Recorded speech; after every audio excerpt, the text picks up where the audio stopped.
Hey, welcome to Super Social Club. I'm Jeremy. This is Whiskey in the Six. I'm Rob. Welcome to the Whiskey Rant podcast. So I'm a little crusty. It's frustrating. And it's going to be a little bit of a rant. I don't understand it. I don't know why. Some sort of injustice. Anyway, end rant. Hello and welcome back to the Whiskey Rant podcast. I'm Jeremy. I'm Rob. And it's been a minute. We haven't been on for a while. Took pretty much all of August off. Yeah. Honestly, it went by quick. I don't know what happened in August, but here we go through a 6-7 month pandemic, and the month of August, it's like it didn't happen. It just came and went, and yeah. I was super busy at work, vacation time, whatever. But yeah, back at it now. It's getting to whiskey season again, getting to the fall. So tonight, as you can see, if you're watching us on YouTube, all about Bunnahabhain tonight. Gave a little spoiler on my last review that this was going to happen. Mm-hmm. I felt like it was time to address an issue. Right. So Bunnahabhain. I kind of called you in a rant. I felt like that's what happened. You're like, we're going to be ranting about this. So yeah, as you can see, we've got some Bunnahabhain on the table tonight. Various different expressions. But we're starting out with the 12. We both think the 12 is a great value whiskey. It's our value whiskey tonight. And some other expressions that gained in popularity as of recently. And prices of these on the secondary for us here in Canada have gone up. Let's just say they're stupid. They're stupid. I feel like somebody's trying to replicate, overnight, fast forward what happened to Springbank 12-year-old, Sure. That craziness that, it went from you couldn't walk past the aisle that had a row of Springbank 12-year-old because nobody was taking it off the shelf to the point where you had to kill somebody to get a bottle. Now I feel like Bunnahabhain wants that to happen one night. Literally every time an expression comes out from them, the next day on secondary it's tripled. Right. So let's start at the beginning of Bunnahabhain, and where do we think this distillery went to and how it gained this kind of I don't know if you want to call it a cult following. I definitely think it's a cult following. And you know what I think it is it started with having great core range expressions. The 12 is awesome. The 18 is awesome. The 25 is incredible. All three of those were reasonably priced.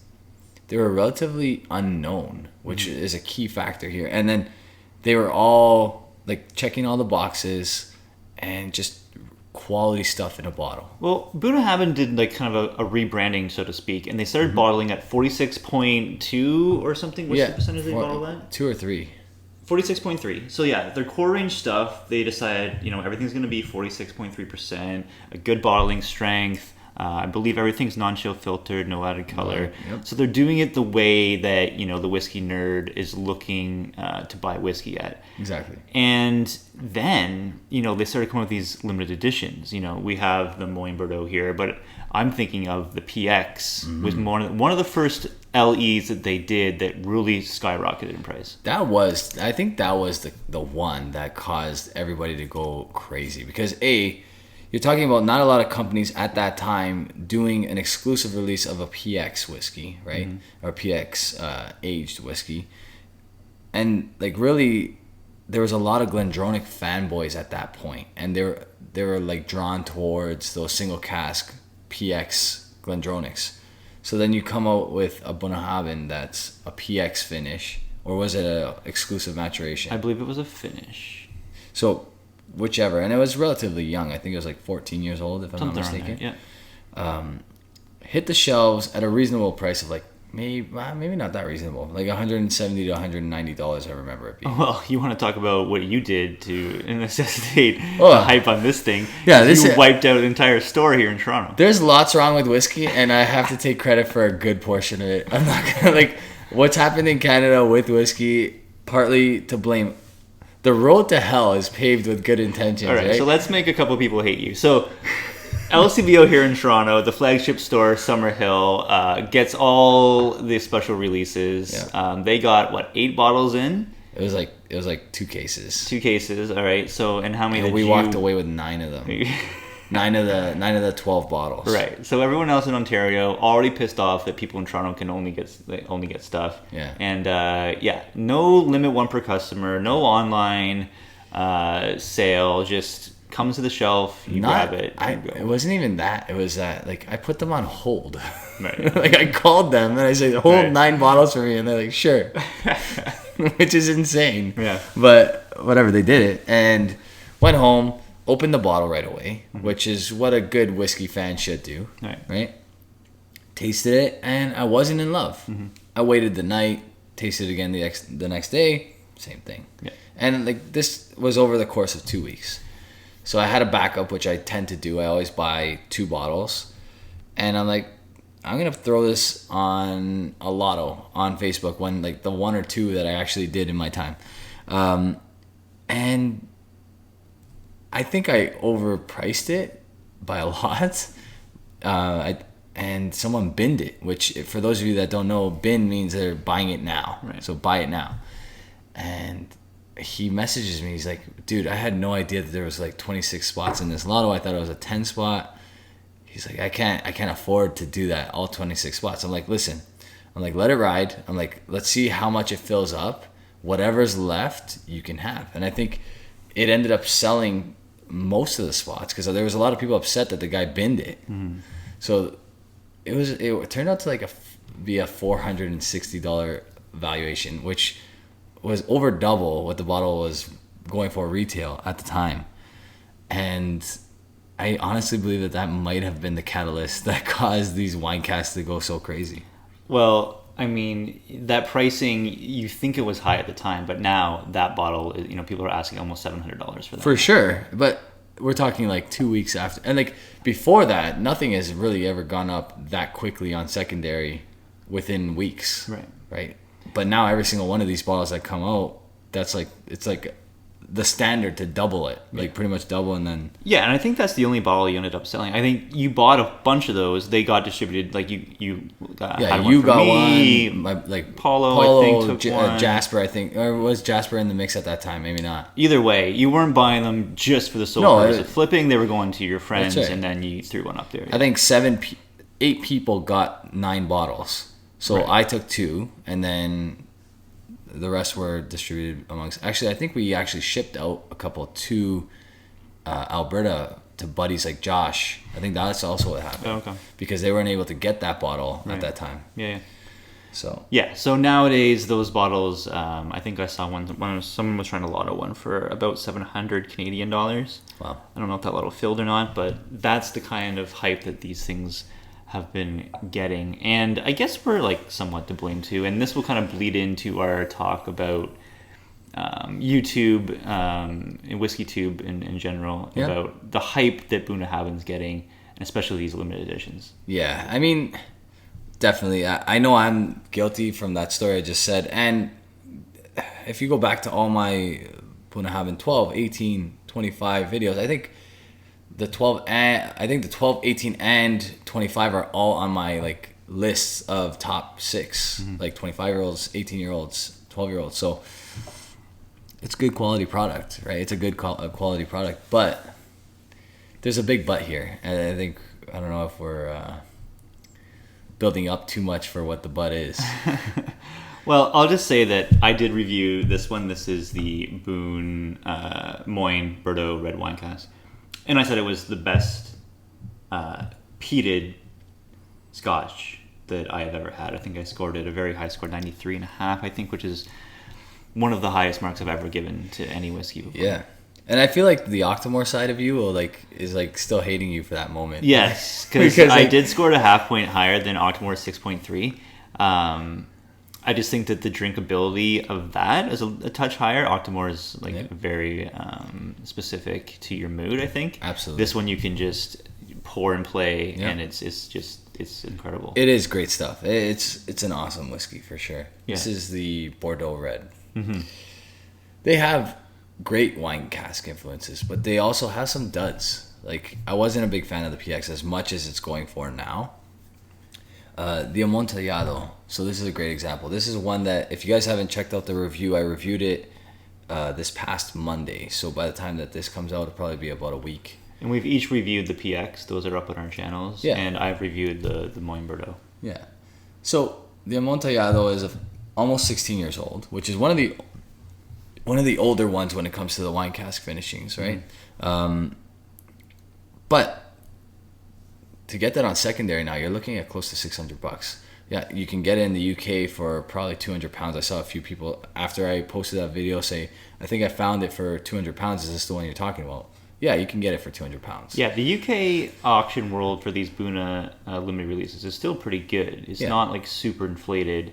But yeah, bringing stuff into Canada and the prices that we see it for on a secondary here quite a bit. And in the States as well. Yeah. So for a guy like you and I, guys like you and I, we go and buy that bottle for 200 pounds. By the time it gets to our door, that bottle is going to cost us almost 500 Canadian dollars, right? Mm-hmm. Because shipping, like duty fees, all that other stuff. Sure, yeah. If you're paying the 25% tariff tax, you're paying shipping. Right. I mean, shipping from an auction house for one bottle alone is like 70 pounds or so. It's absurd. And then the dollar's terrible. So, I mean, a lot of people are like, yeah, but we can get it for 200 pounds. I'm like, sure, but you're Canadian too. Yeah. So can you really get it for 200 pounds? Yeah, 200 pounds, plus you got to pay your auction fee, plus you got to pay your shipping, plus you got to pay your tariff. Yeah. It adds up. It does, and quickly. So, but we were able to get this one. Is this the French brandy? Yeah. French brandy, which is a good price. From the LCBO. So we do have to give the LCBO a little bit of credit here because we always bash the LCBO here in Ontario. They actually put out a release with limited bottles, and it was successful. It was an online only. That was the right way to do it, I think. They didn't have any limits per customer, but they let everyone know when it was open, and they had lots available. So we ended up grabbing that from the LCBO. So I think the only limit was actually it was a limit of 6 bottles a person, which I mean that's a lot of bottles. Sure. So yeah, but a good way to do it because other people outside of Toronto have a fair shot at getting it, and they would ship the bottle to your local store for you without any additional charge. That's the way to do limited releases at the LCBO. 100%.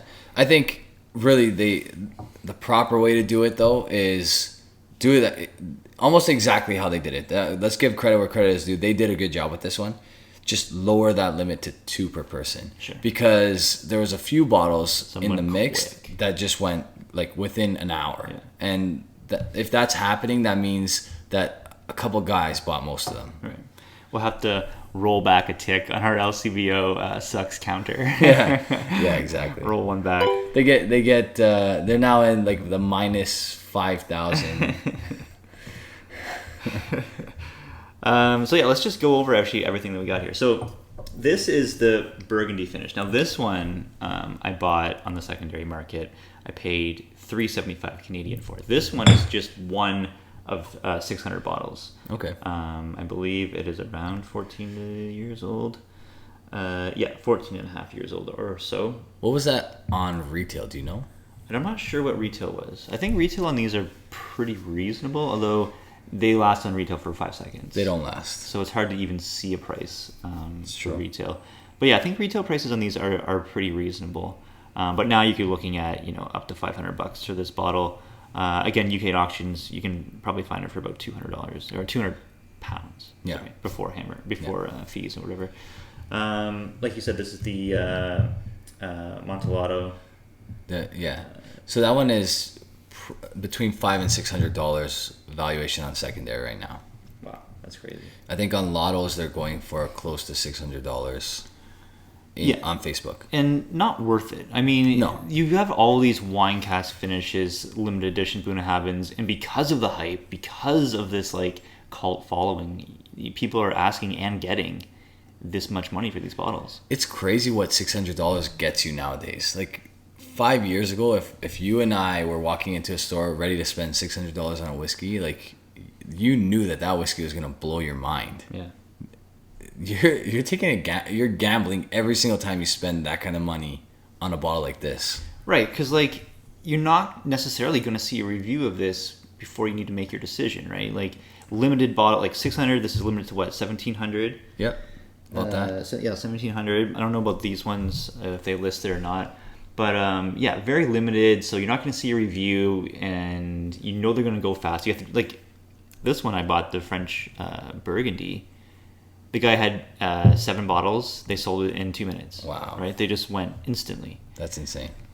2,764 on the French brandy cask. Yeah. So you need to make a decision instantly, and you're going to pay a lot for secondary market prices, and, you know, the ratio of you being disappointed, the margin of gap of disappointment is so large with Bunnahabhain. It's almost, you're almost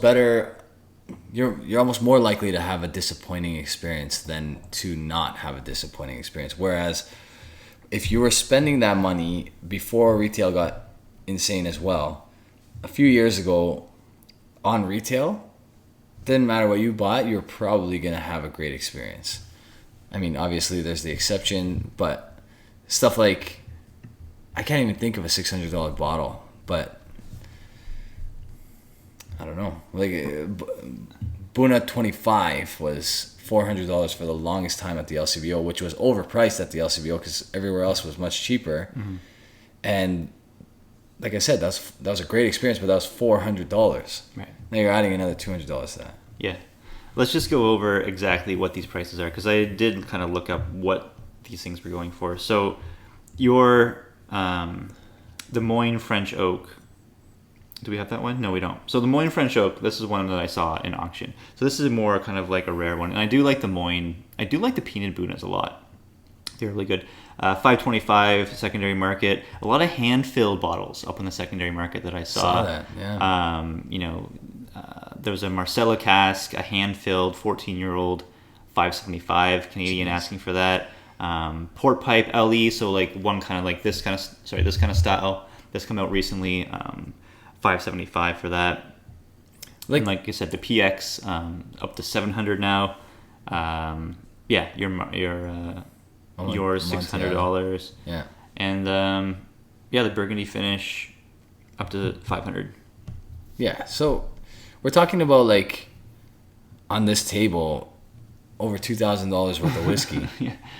And you haven't even broken the 16-year mark between the four. Right. Like, I find that absurd. Like, what are you paying for a 25-year-old cask strength Bunnahabhain now? Is it going to be $5,000? Like, what are you paying for that? Like, yeah. What's the price to age to quality ratio now? Is there such a thing? Like, does that exist? Like, a 9-year-old Bunna is going for $500. Yeah, and I think that's why their core range is so good and will still always be so good, because it is good value.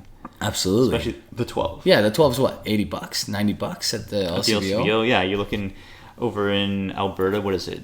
$70 maybe? $60, $70. And then in the States, what, $45? Yeah, it's a steal. It's a steal based on almost any retail standard. Yeah, you're getting a whiskey that's, it's a higher ABV than you're going to find most core range stuff bottled at. Right, exactly. And you're getting I'm sipping it right now, you're getting a quality experience every single time. I've had many bottles of the Bunna 12. I've had an experience outdoors with this recently. Just always good. It's always good. It never disappoints. Yeah. All right, so let's talk about how Whiskey 2 reviewers like you and I had an effect possibly on the hype train for Bunnahabhain. Right, so I've already mentioned that basically the 12, the 18, the 25 have been in my top 6 lists of that age category and those are probably my most viewed videos, mm-hmm. right? So there's that side of things, and that's the core range, but the core range is what ignites the interest, right? Sure. There's guys on Whiskey 2 saying some ludicrous things about right about Bunna. One guy said it's better than sex, I think. Right. Okay. Not beat around the bush. Eric Waite reviewed the Moine, same as me. Yeah, and his title is better than sex, right? Yeah. I mean, I'm not going to agree with that extent, but I mean, it is a phenomenal whiskey. You got guys like Scotch for Dummies titling their Bunnahabhain 18, you know, is it liquid gold? Is it liquid gold? Yeah. You know, back to Eric Wade, he's got a bunch of hilarious Bunna titles like freaking Spectacular on his 18. Spectacular, yeah, on the thumbnail. Yeah, and he's got like the Bunna 12 like best price / ratio for a Scotch. And I mean, I don't think you can really argue about that price ratio for the Bunna 12. I mean, it is very high quality for what you can get it for, especially in the U.S. market. I mean, we're all kind of guilty. Like, you even got bourbon guys reviewing Bunnahabhain 12. Sure, yeah. Like, Jason Mash and Drum has a review for the Bunna 12 out there, right? So these are part of the I typed in Bunnahabhain and top most wanted whiskeys from the Whiskey Tribe pops up. So I haven't watched this video. I'm not sure if it's listed on that, but I would assume it is. There you go. Yeah. Right? So like Bunna is kind of like, right, it's like that got that cult following. It's kind of like the forgotten Isla spirit, right? The distillery is not as popular as your Ardbeg, Lagavulin, Laphroaig, you know, etc. You've got the whiskey nerd's attention with the bottling strength and these limited editions. It's almost kind of like the hipster Scotch because it's one that people don't know about per se. Yep. So, you know, therefore it's better. So yeah, there's like all this hype train slowly making its way through and resulting in high secondary prices for these. Yeah, it's in the future, people will look back at these and say, wow, like the quality of whiskey that our grandparents had and stuff like that. It's the modern day Harry Potter to like the Lord of the Rings kind of thing. Like the whiskey geek or the fantasy geek really gravitated towards Lord of the Rings, and Harry Potter was blasphemy. But like, sure, I bet you those old Laphroaig, Ardbeg, like hardcores, like look at Bunna and they're like, what's going on here? Right, this is blasphemy. People that drank 1970s distillate Ardbeg are just like, you guys are all idiots for liking Ardbeg now because it's trash compared to that stuff they were drinking back in the day. Yeah, and like I was saying earlier, it's like they're trying to recreate something with this. That's what it kind of feels like. It feels forced. I don't know why. It just feels like they're forcing us to like believe that these should be $400 or $500, $600. Someone somewhere, right? Maybe that guy Rob on Whiskey in the Six caused this nonsense. Like, this is a 11-year-old whiskey. If this the secondary on the French brandy is already over $200. Yeah. So, but why? Like, it's an 11-year-old whiskey. Here's the thing about finishing whiskey, right? Like, there's pros and cons. Right. You know, do you have a couple casks that were underperforming and you're like, okay, we got to do something with this stuff, right? Let's finish it in a wine cask, in a sherry cask. Well, that's traditional belief. Like, a lot of the older guys are like, the only reason that whiskey's being finished is because that probably wasn't very good to begin with. Yeah. Right. Yeah. And then, you know, you put a limited edition on it and, you know, there's only less than 2,000 bottles and now suddenly it's this thing. Yeah. I mean, I don't know. We both had really good finishes before, and we both had mediocre finish before. But again, it's like once you buy the bottle, you know, there's not necessarily a review out there telling you yes or no on these very, very limited expressions. What they've done is they've done a very good job of filling out the spreadsheet. So the Whiskey Geek has a list, and maybe it's an adopted list from listening to Ralphie for years or listening to like the veterans talk about it needs to be unchill filtered, it needs to be no added color, it needs to have an age statement, there needs to be full disclosure about that bottle. It is really cool if it's limited, right? So they literally have checked every single box there is to check. And now you're adding all these interesting wine casks that everybody thinks, oh, it's got to be better because it's got this cool wine cask attached to it. And that's exactly what has ignited this like fire under these whiskey buyers. And I think I would still take this at $80 over probably any bottle on this table. And like, that's just my preference and whatever. But is the Amontillado better? Yeah, it's better. Is it $540 better? Absolutely not. Yeah. You know what I mean? Like any of these, I would say, like, what's the quality to price ratio difference? Like, I would say that this is, if we had these all in a blind tasting, I'd be very curious to see what the average whiskey consumer would, like, how they would rank these. Yeah.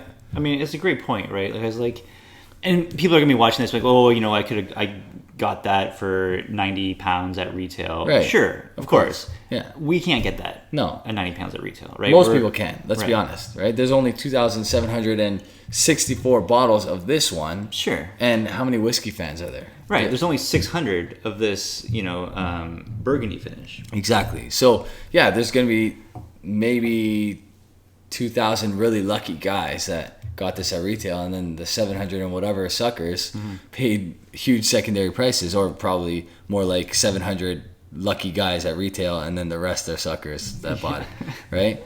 So it's gone crazy. And what really bothers me is recently, I think this is what really lit the fire, is recently I was shopping one of my cherished bottles to get something really cool for my 10,000 sub review, right? So 10,000 subs is what, like 600, a little less than 600 subs away on my channel. I wanted to get a really nice bottle to celebrate that. So I'm shopping my Springbank 21 2019, and I spent a lot of money on that retail. Actually, I got a discount on retail and still spent a lot of money on that bottle. And it's going for more. It's going for a good amount more. There's only, 1,200 bottles of that? So it's very limited. And it's like, we can both attest to the quality in that bottle. Very nice, yeah. Right? So I'm giving it about a 500 to 550 valuation. Maybe close to 600 in trade, right? Like, depending on what I get. And I had 2 people present to me a Bunnahabhain, which will remain undisclosed, but it's a newer one. Yeah. It's a wine finish, and it's, I believe, 11 or 12 years old. And I looked at my phone, and I wanted to throw my phone across the room. And I couldn't believe that these guys expected me to give up literally a 93 on my channel, 94 on my channel, Yeah. for something that I probably, blindly can give it an 86. You know what I mean? Like, blindly can probably give it an 86, and I'm not going to be off at all. And they probably spent about $150 to $200 to get it on retail. Mm-hmm. And that's what it's going for. On lottery, people are going to pay what they're asking for, which is close to $600. I feel like Bunnahabhain has hit this wine cask maturation, wine cask finishing thing right at the right time. Right when all these wine cask finishes are coming out now, they're getting highly regarded. But is Bunnahabhain expanding their range way too much? It seems like they've gone the way almost of Highland Park and just thrown out all of these expressions all at once, and now their range is so vast. It's how do you keep up with it? You can't. There's no way to keep up.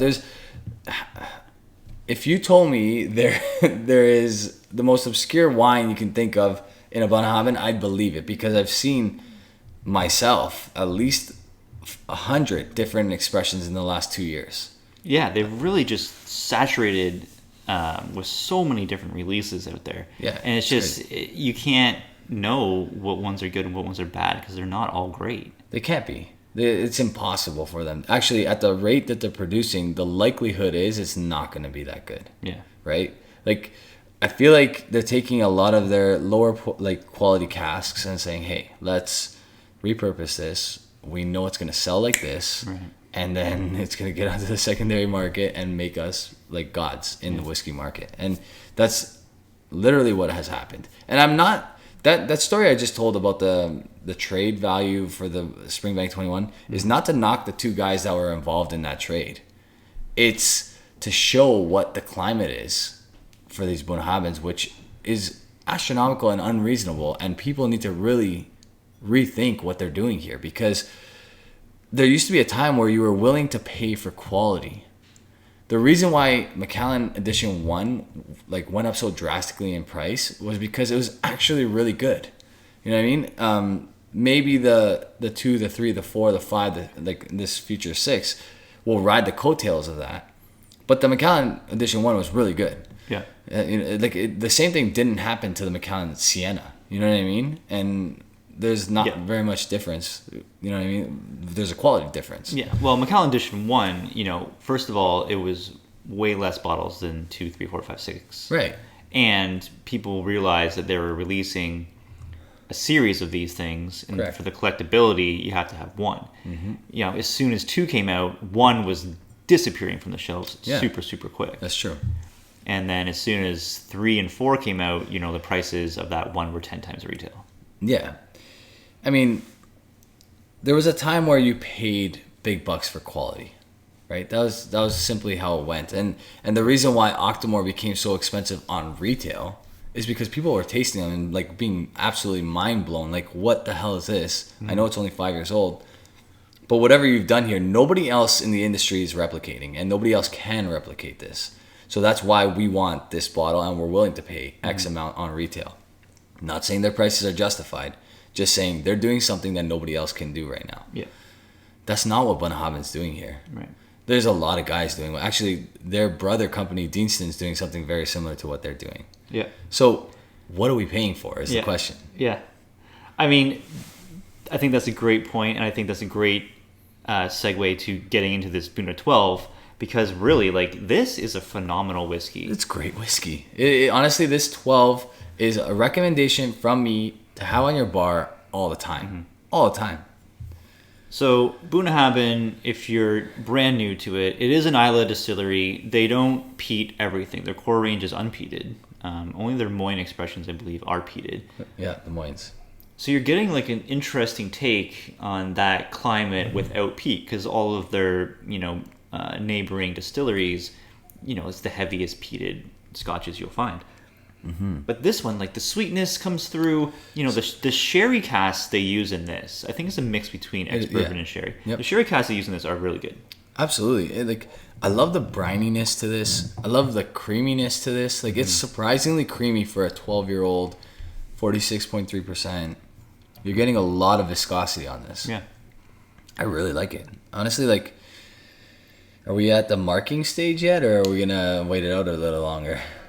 We can mark this thing. What are you giving this? I do not remember what I originally gave this, but I think this is like an 88. Probably for like value, if I were to mark the way you did, I would give it an extra point, so probably 89. Yeah. I think this is great stuff. Yeah, for me, this is a very, very solid 86, and I would probably bump it up depending on where you're buying this. If you're buying it, for $45 US, I mean, it's a good 1.5 up there. I think for the Alberta price of $70, I would bump it up a point. I just think that it competes with scotches that are more expensive and older. I think so too. Yeah. As far as complexity is concerned, drinkability, I think you could give this to a beginner or an intermediate drinker, and they would absolutely love it. It's a great whiskey to get into when you're first starting out, because it's got lots to offer. Yeah.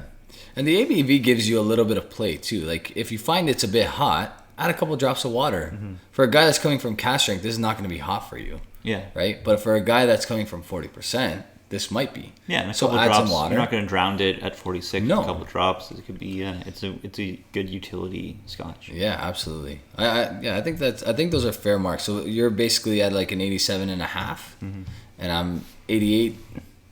I don't really give value marks, so let's just leave it there. And I think we're pretty much right there. Honestly, I would recommend having this on your bar at all times. It's one of those ones where you finish it, just replace it. Yeah. Yep, good stuff. For sure.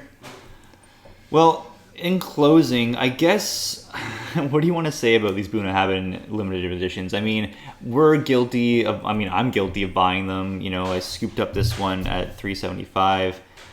Not crazy, but still, double the retail price. I traded an Odin for my Amontillado. Yeah. So the Odin didn't cost me what the value of the trade was. It was pretty much a straight up trade, both 15-year-old whiskeys. Am I happy with the trade? I guess. And the only reason I say I'm fine with it is because I can't imagine the Odin being much better than the dark or the light. And those are 2 years older. So I've tried those already. I know what that's going to be like. The Amontillado is good. It's not worth the money. I guess the best advice I can give to somebody looking for these kind of whiskeys is wait till you see it on retail. Buy it on retail if you can. Mm-hmm. If you miss out on this one, wait till the next one. Don't go crazy looking for that one that you missed the last time, because there's going to be another one. At the rate that they're coming out at, there's going to be a lot more. Yeah. So you're not going to miss out. You're going to get a chance to try a Bunnahabhain wine cask of some sort. Yeah.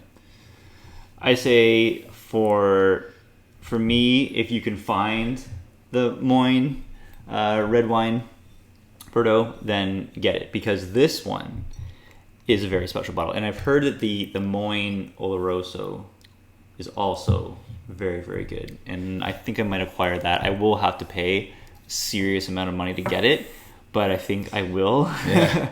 Just because it's like, you know, sometimes you just have this bottle in your mind and you just gotta have it. Well, I think that's exactly what's happening with this. And you're not a bad guy for feeling that way. This French brandy cask with water has opened up quite a bit. I'm really liking it.